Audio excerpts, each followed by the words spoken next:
Hi. അപ്പം ഇന്ന് നമുക്ക് എൻ്റെ വെണ്ട കൃഷിനെ കുറിച്ച് ഞാൻ പറയാം. അതൊന്നും നമുക്ക് കണ്ടു നോക്കാം. പലതരം വെണ്ടയ്ക്കുകൾ ഞാൻ നട്ടിട്ടുണ്ട്. 2 സ്റ്റൈലിൽ ഞാൻ നട്ടിട്ടുണ്ട്. അതായത് ഭൂമിയിൽ നട്ടിട്ടുണ്ട്, ഗ്രോ ബാഗിൽ നട്ടിട്ടുണ്ട് കേട്ടോ. അപ്പം രണ്ടും ഞാൻ കാണിച്ചു തരണ്ടേ. ഇത് ആനക്കൊമ്പൻ വെണ്ടയ്ക്കാണ് കേട്ടോ. ഇതിപ്പോൾ നട്ടിട്ട് ചുരുങ്ങിയത് ഒരു മാസം കഷ്ടിയായപ്പോൾ നമുക്ക് സാധനം വെണ്ടയ്ക്ക് ഇതേമാതിരി ആയിട്ടുണ്ട്. അപ്പോൾ അത് നട്ട രീതി ഒന്ന് ഞാൻ പറഞ്ഞുതരാം.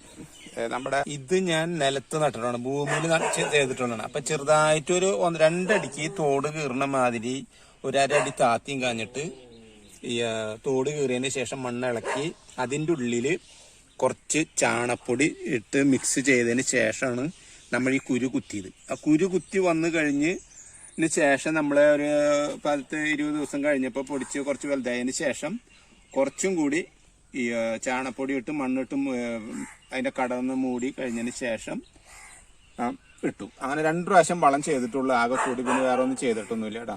അപ്പൊ പ്രത്യേകം ശ്രദ്ധിക്കേണ്ടതെന്ന് വെച്ചാൽ ഭൂമിയിൽ നടുമ്പോൾ ഇങ്ങനെ കുറച്ച് ഗ്യാപ്പ് ഉണ്ടായിരിക്കുക. 2 അടി വീതിയിൽ എത്രയോ കുത്തുന്ന വെച്ചാൽ അതിനനുസരിച്ച് ഇതുണ്ടാവുക. ഇതിപ്പോ എന്റെ വെണ്ടക്കായ ഒരു പൊടിക്ക് അടുത്താണ് നിൽക്കുന്നത്. അപ്പൊ കുറച്ച് ഗ്യാപ്പ് ഇട്ട് നടുന്നതായിരിക്കും ഏറ്റവും നല്ലത്. ഞാൻ ഇത് കുറച്ച് ഇതായിട്ടുണ്ട്, ഒരു അടുപ്പം കൂടി. അത് വിത്ത് കൂടുതൽ ബാക്കി വന്നപ്പോൾ അതിൽ ഇട്ടതാണ്, അത് പൊടിച്ച് വന്നതാണ് കേട്ടോ. ഇവിടെ കുത്തിയതല്ല. പക്ഷെ എന്നാലും വിളവെടുപ്പ് കുഴപ്പമൊന്നുമില്ല. ഇതാണ്ടാ എന്ത് ഇതായിട്ട് വന്നിട്ടുള്ളത് നോക്കി. ഇടയ്ക്ക് അടാ അത്യാവശ്യം എളുപ്പത്തിൽ നമുക്ക് കൃഷി ചെയ്തുണ്ടാക്കാൻ പറ്റുന്ന ഒരു സാധനമാണ് വെണ്ടക്കായ. ഏറ്റവും എളുപ്പത്തിൽ വേണ്ട. അതും തന്നെ നമുക്ക് വിഷം അടിക്കാത്ത ഒരു അടിക്കാത്ത സാധനങ്ങളല്ലേ ഇത്. ഇതങ്ങോട്ട് പൊട്ടിച്ച് നമ്മുടെ തോട്ടത്തിന് പച്ചയ്ക്കാണെങ്കിൽ പച്ചയ്ക്കാണ് കേട്ടാ. ചള്ളു സാധനം കേട്ടാ, നല്ല സാധനം,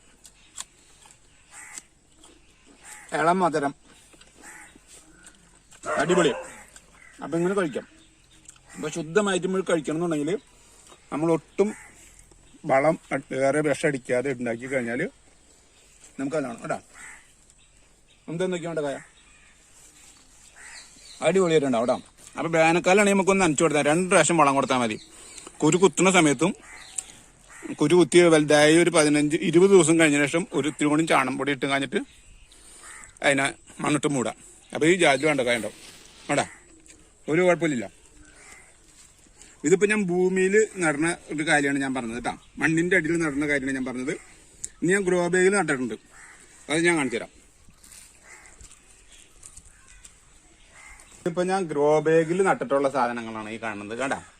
അപ്പോൾ ഇതും ആനക്കൊമ്പൻ വെണ്ടയ്ക്ക തന്നെയാണ്. അപ്പോൾ ഗ്രോ ബാഗിൽ നടാണെന്നുണ്ടെങ്കിൽ ഞാൻ ചെയ്തിട്ടുള്ളത് എങ്ങനെയാണെന്ന് വെച്ച് കഴിഞ്ഞിട്ടുണ്ടെങ്കിൽ ആദ്യം തന്നെ ഗ്രോ ബാഗിന്റെ അടിയിൽ കുറച്ച് കരയില ഇട്ടും കാഞ്ഞിട്ട് കുറച്ച് മണ്ണിട്ട്, ആ മണ്ണിട്ട് കഴിഞ്ഞതിന് ശേഷം ഞാൻ വിത്ത് വെച്ചും കാഞ്ഞിട്ട് കുരു കുത്തിയും കാഞ്ഞിട്ട് മുളച്ച് വന്ന് ഒരു 15 ദിവസം കഴിഞ്ഞപ്പോൾ ഈ ചാണപ്പൊടി ഇട്ടും കാഞ്ഞിട്ട് കുറച്ചും കൂടി മണ്ണ് റെഡിയാക്കി എടുത്തു.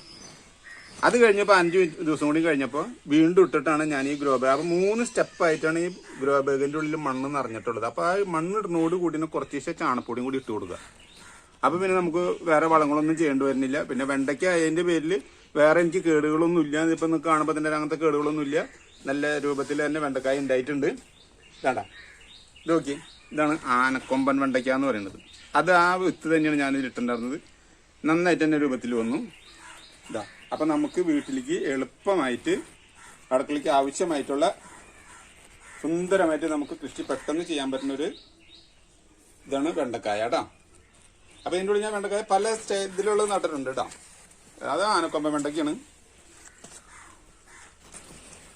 ഇത് നമ്മുടെ ചുമപ്പ കളറുള്ള വെണ്ടയ്ക്കാണ്. ഒക്കെ ഇതേമാതിരി തന്നെ ചെയ്ത് കേട്ടോ. ഇത് നിറഞ്ഞിരിക്കൊക്കെ 3 പ്രാവശ്യം മണ്ണിട്ടതിന് ശേഷമാണ് ഈ ഇതൊക്കെ നിറഞ്ഞിരിക്കുന്നത്. പിന്നെ നമുക്ക് മണ്ണിൻ്റെ ആവശ്യം വരുന്നില്ല.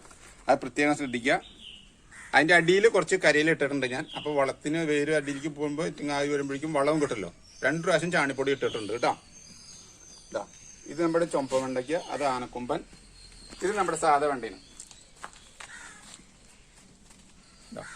ഇത് നമ്മുടെ സാധാ വെണ്ടക്കായാണ് ഈ കാണുന്നത്. അപ്പം 3 തരം വെണ്ടക്കായ ഞാൻ നട്ടിട്ടുണ്ട്. അപ്പോൾ വെണ്ട കൃഷി നമുക്ക് എത്രയും എളുപ്പത്തിൽ ഉണ്ടാക്കാൻ പറ്റുന്നതാണ് കേട്ടോ. എല്ലാവരും ഒന്ന് ട്രൈ ചെയ്ത് നോക്കാം. അപ്പം എല്ലാവരും വീട്ടിലും നന്നായിട്ട് തന്നെ ഉണ്ടാവട്ടെ, ഇതിനേക്കാളും കൂടുതലായിട്ട് ഉണ്ടാവട്ടെ എന്നാണ് കേട്ടോ. അപ്പോഴല്ലേ ഉഷാറുണ്ടാവുള്ളൂ കേട്ടോ. പിന്നെ ഇത് അതിൻ്റെ കൂടെ തന്നെ ഞാൻ വളർത്തിയിട്ടുള്ളതാണ് കൊത്തമര ആയിട്ടില്ല. പൂവിട്ട് തുടങ്ങിയിട്ടുണ്ട്. പൂവിട്ട് തുടങ്ങിയിട്ടുണ്ട്. അപ്പോൾ അടുത്ത ആഴ്ച ആകുമ്പോഴേക്കും നമുക്ക് കറിയിലേക്കുള്ളത് കിട്ടും. അപ്പോൾ കൊത്തമര അതായില്ലേ. ഇതൊക്കെയാണ് ഞാൻ ഈ പച്ചക്കറികൾ ഒരുവിധമൊക്കെ ചെയ്യുന്നുണ്ട്. പക്ഷെ കുഴപ്പമില്ലാണ്ട് എനിക്ക് എൻ്റെ വീട്ടിലേക്കും അത്യാവശ്യം വേണ്ടപ്പെട്ട ആൾക്കാർ കൊടുക്കാനും ഒക്കെ കിട്ടാറുണ്ട് കേട്ടോ. അപ്പം നല്ല കൃഷിയായിട്ട് വരുന്നുണ്ട്. നിങ്ങൾക്കും ഈ ഇതേമാതിരികൾ നന്നായിട്ട് ഉണ്ടാവട്ടെ എന്ന് ഞാൻ വിചാരിക്കുന്നു. അതേമാതിരി തന്നെ നിങ്ങൾക്ക് ഈ ചെറിയ വീഡിയോ ഇഷ്ടപ്പെട്ടുണ്ടാവുമെന്ന് ഞാൻ വിചാരിക്കുന്നു.